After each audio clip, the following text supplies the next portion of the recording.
Good,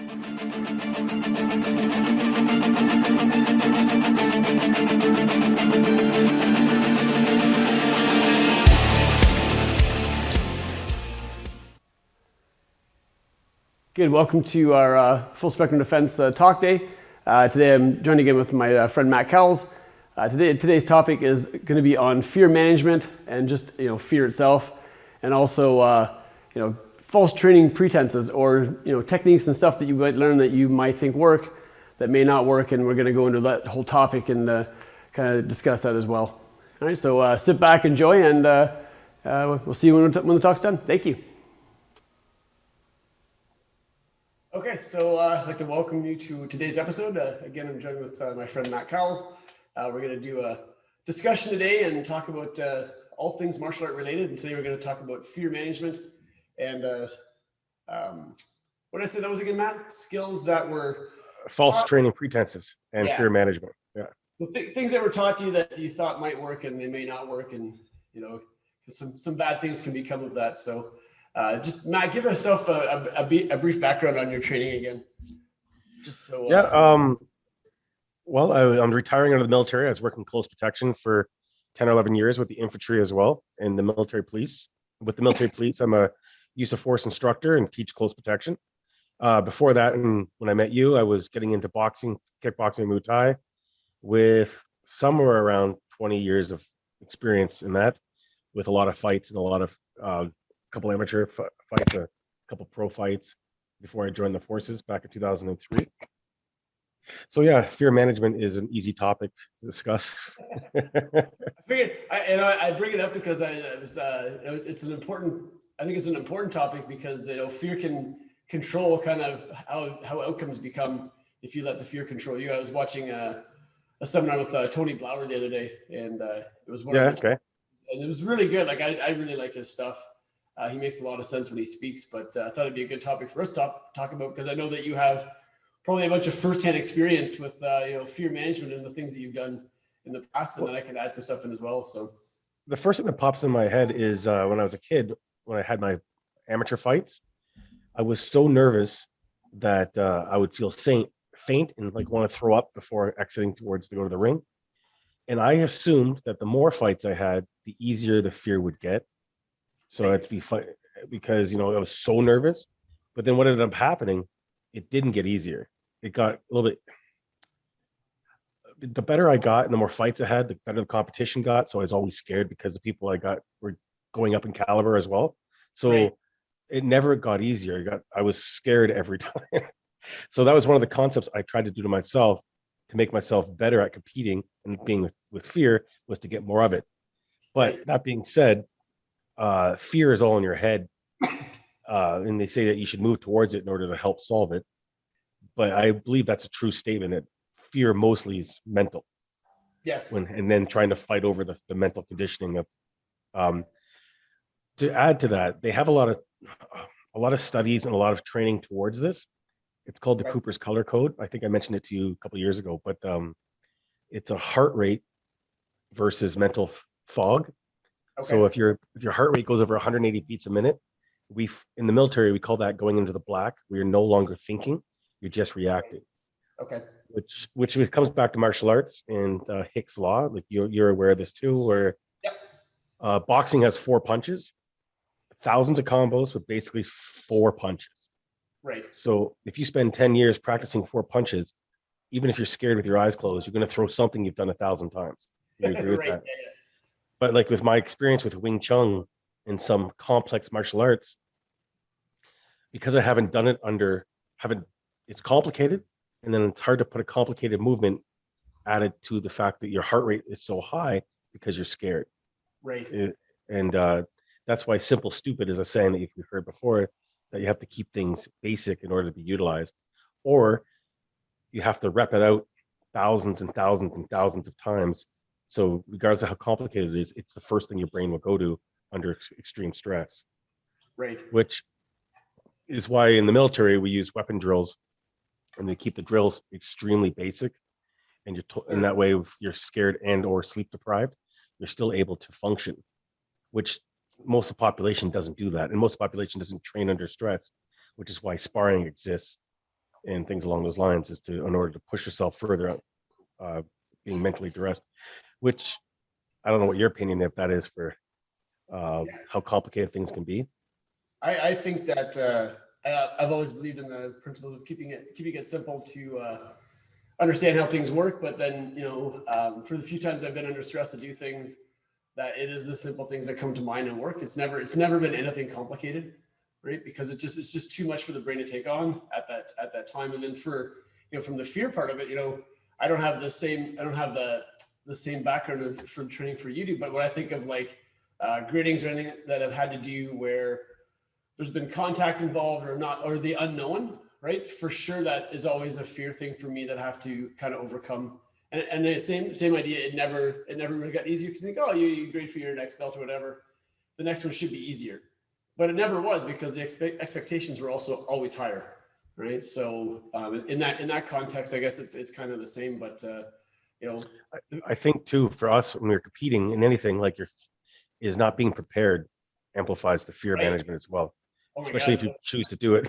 yeah. It's like that's you never know if you prepare enough, right? It's like, oh, what did I forget to do this time, right? Yes.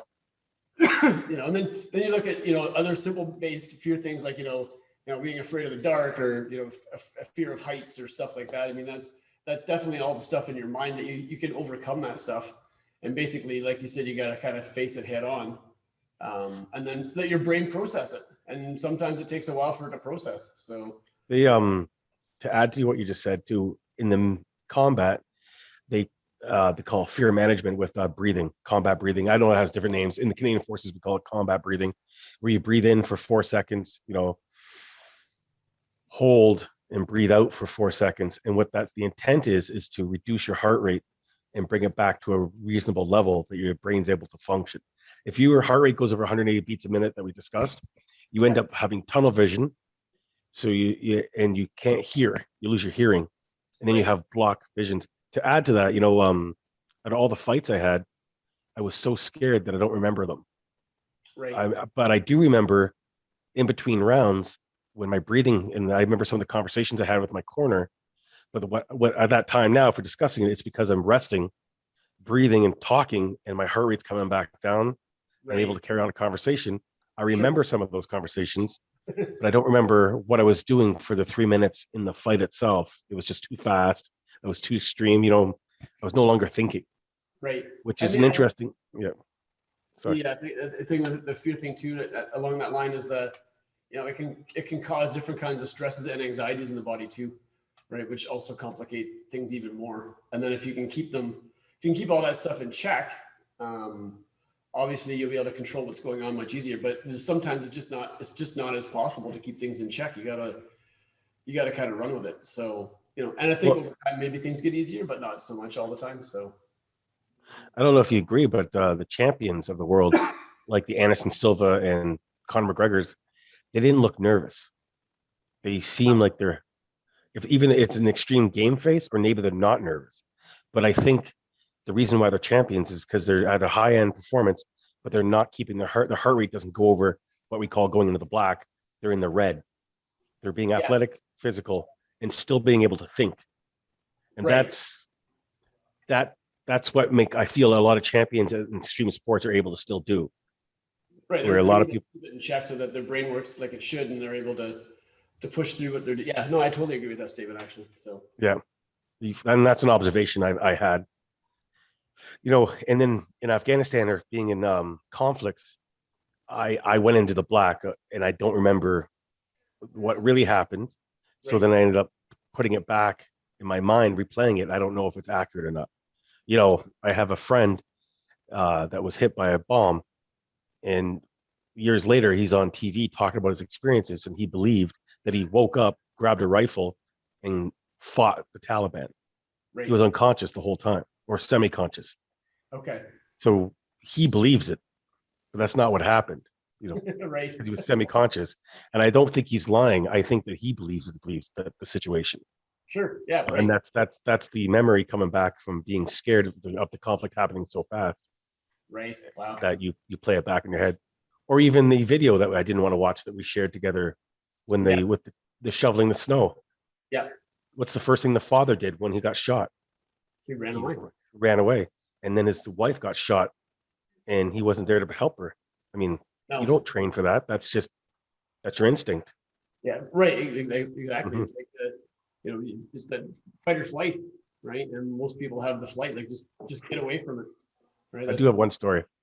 Now you got me thinking. Okay, this is just a story. I can't prove it. In 2007, there was a man. He was a sergeant. I don't know this person, so this is all talk, but I believe the story existed. Where there was it's a G-Wagon. It's a Jeep that's armored up Jeep.